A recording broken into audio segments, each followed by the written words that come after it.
Hey everyone, so I promised to get both last month's belated final episode as well as this month's first episode out before the close of this long Labor Day weekend, and I'm halfway to keeping my promise. I just finished uploading the audio version of last month's final episode, which I irreverently entitled Salvage Crapcast, Reaction to Sam Harris vs. Scott Adams and Other Junk, and hopefully with some luck and effort, I'll get this episode out before the close of the holiday weekend as well.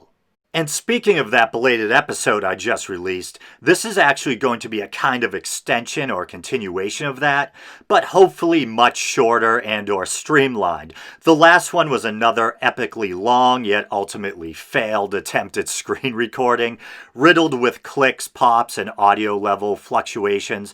I salvaged what I could, hence the title Salvage Crapcast. Even though I briefly cover Kimberly Guilfoyle's RNC speech, the lion's share of the episode consists of me responding to an old episode of Sam Harris's Making Sense podcast in which he interviews Dilbert creator Scott Adams. To be honest, and not to sound rude, but I've never really been interested in either Dilbert or Scott Adams. Maybe it's the fact that I'm more of a blue-collar guy and I have trouble relating to an office setting, or maybe it's just because the main character kind of freaks me out with his missing mouth and skin hair. Either way, I just never really took to the comic.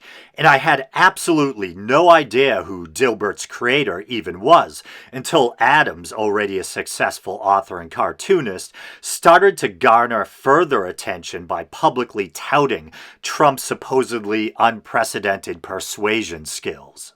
Having no desire to subject myself to someone singing the praises of Donald Trump, I pretty much, with the exception of his David Pakman appearance, managed to ignore anything having to do with Scott Adams, and then recently I noticed a bizarre story from Hemant Mehta's Friendly Atheist about Scott Adams claiming to have found quote-unquote satanic coincidences or symbolism in the letters of Joe Biden's name.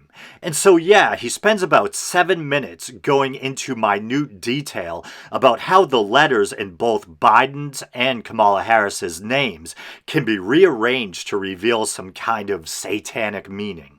And I already went over a lot of this in that glitch-riddled, unscripted mess I just released, but Scott Adams isn't particularly religious. He may or may not embrace a form of something called pandeism, a belief that posits the idea that God's last dying act may have been the creation of the universe. And so here's a quick blurb from his Wikipedia page, and yeah, I know, Wikipedia. Despite how people like to look down their noses at it, I've always found it to be rather reliable, and I doubt Adams himself would have a problem with the claims made here. And so here it is. In addition to his cartoon work, he has written 2 books on religion, God's Debris 2001 and The Religion War 2004. God's Debris lays out a theory of pandeism, in which God blows itself up to see what will happen, which becomes the cause of our universe.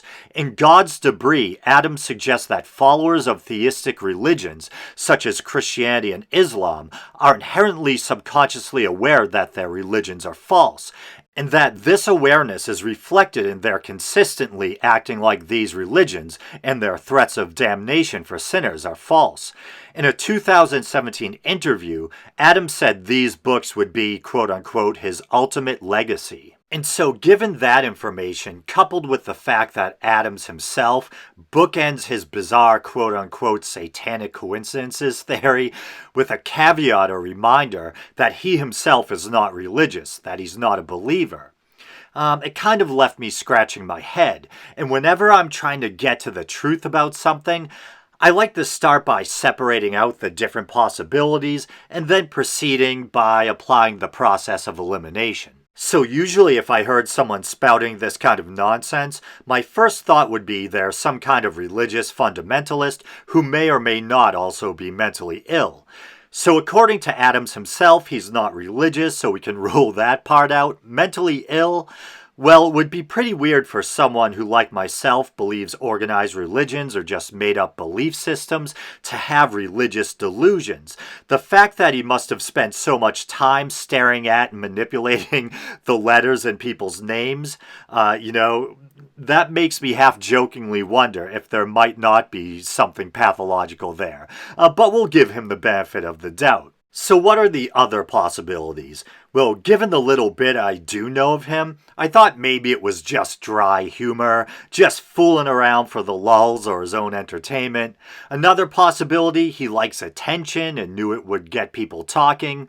Then a darker possibility is that even though he doesn't believe in this crap, he knows a lot of people who follow Trump do, religious fundamentalists and or conspiracy theorists, perhaps, not the brightest or most stable of individuals, and this is his attempt to manipulate them into viewing Biden and Harris as emissaries of Satan, if they didn't already. As one of his own fans said in the comments, and I'm paraphrasing, but they said something like, "This is beneath you, Scott. People who, this religious crap would work on are probably already voting for Trump."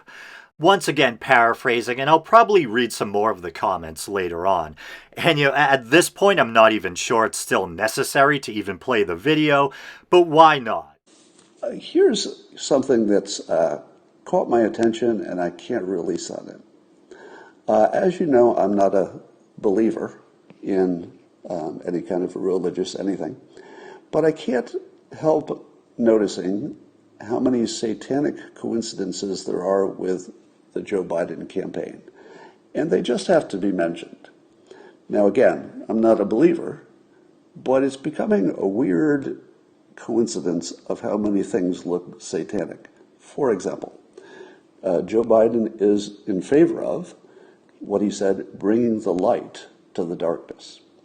And what is happening as he's speaking? As he's speaking and saying, "I will bring the light to the darkness," cities are actually on fire.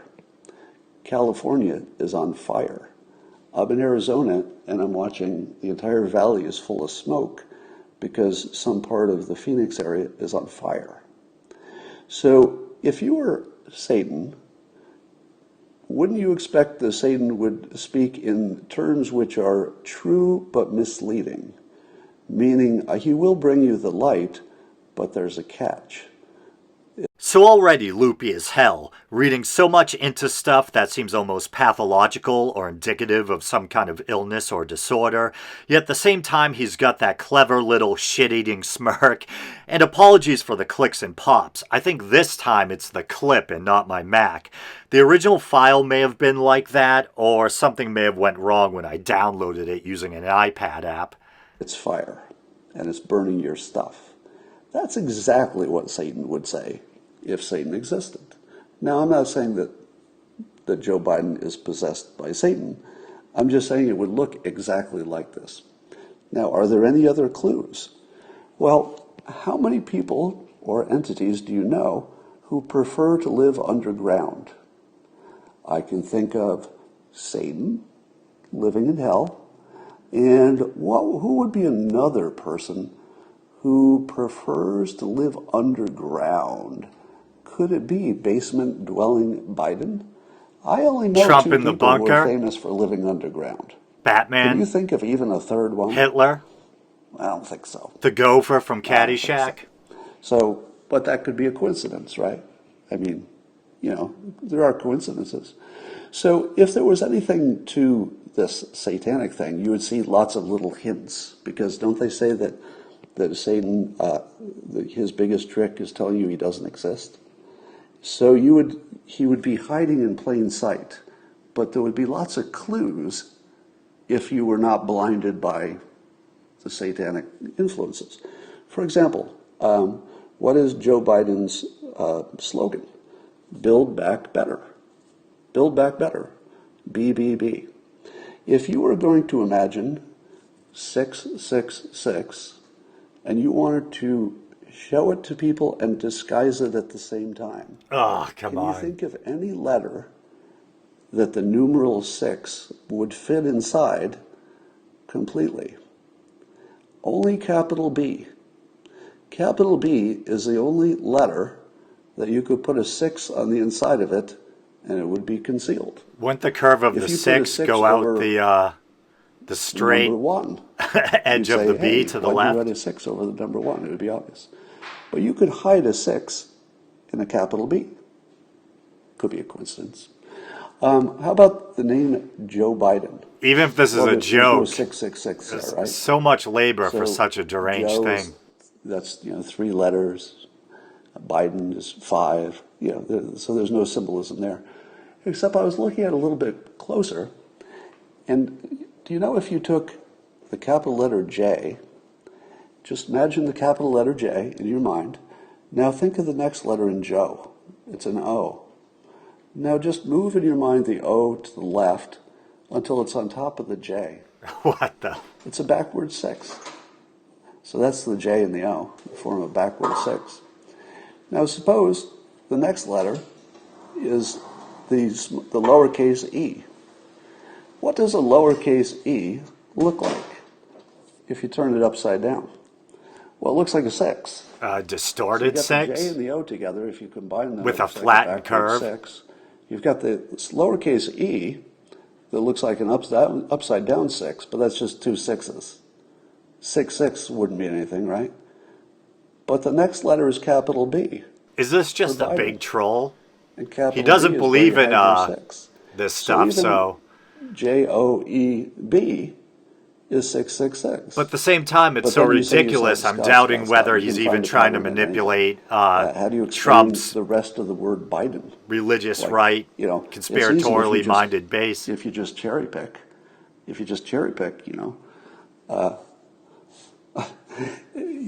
can get that. But what is left of the word Biden if you take out the B, because that's where the 6 is hiding? What's left of the word Biden? Are you ready for this? IDEN. IDEN. Identity. 666. Identity. That's what Joe Biden's name actually is. 666. Identity. Now you say to yourself, Scott, you could pick any complicated situation and you could find all these random patterns in it. It's been proven a million times. And I say, yeah, I agree. I'm not saying that he's possessed by Satan. I'm just saying there are a lot of coincidences. So let's look at Kamala Harris, for example. Kamala Harris, you'd be looking for the same sort of thing. So how many letters are there in Kamala? Kamala. Well, 6. But what are the odds that that means anything? How many letters in Harris? Harris. 6. All right. So but that's just 2 6s, right? 2 6s means nothing, and that's just a coincidence. What is she running for? Vice President of the United States. So Kamala Harris, Vice President of the United States, is 3 6s. Is that a coincidence? Might be. Could be. So there is one candidate, Joe Biden, who has a coincidental association with the number 666 in a variety of ways. He lives underground exactly like Satan, and he talks exactly like Satan, telling you he'll bring you good news, but it's really a trick of language that it's bad news. Is he bringing you the light? Yeah, he is. Your house is going to burn down. You're welcome for all the light. So I'm just putting that out there. As I said, I'm not a believer, so I don't believe in either religion or Satan. I'm just pointing out there's a lot of coincidences going on. That's all. So apologies if it sounded like I was yelling. I know I have a loud New England voice to begin with, and on top of that I'm wearing headphones and it's hard to resist the urge to try to yell over the audio.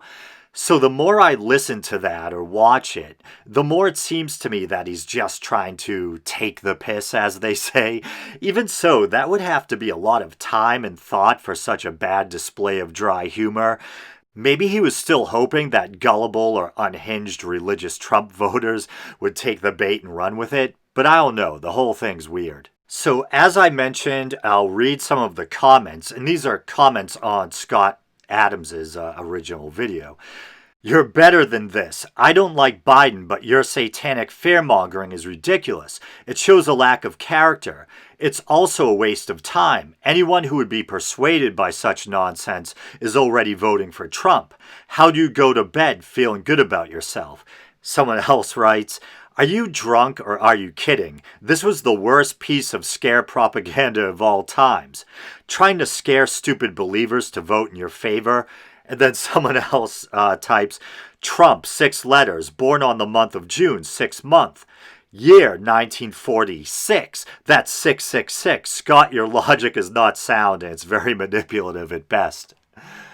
So there it is, and I know this wasn't a typical news story episode. I apologize. I was just trying to get a quick additional video out so I could say, there it is, the first episode of the month. All right, brothers and sisters, until next time, as always, thanks for listening and or watching.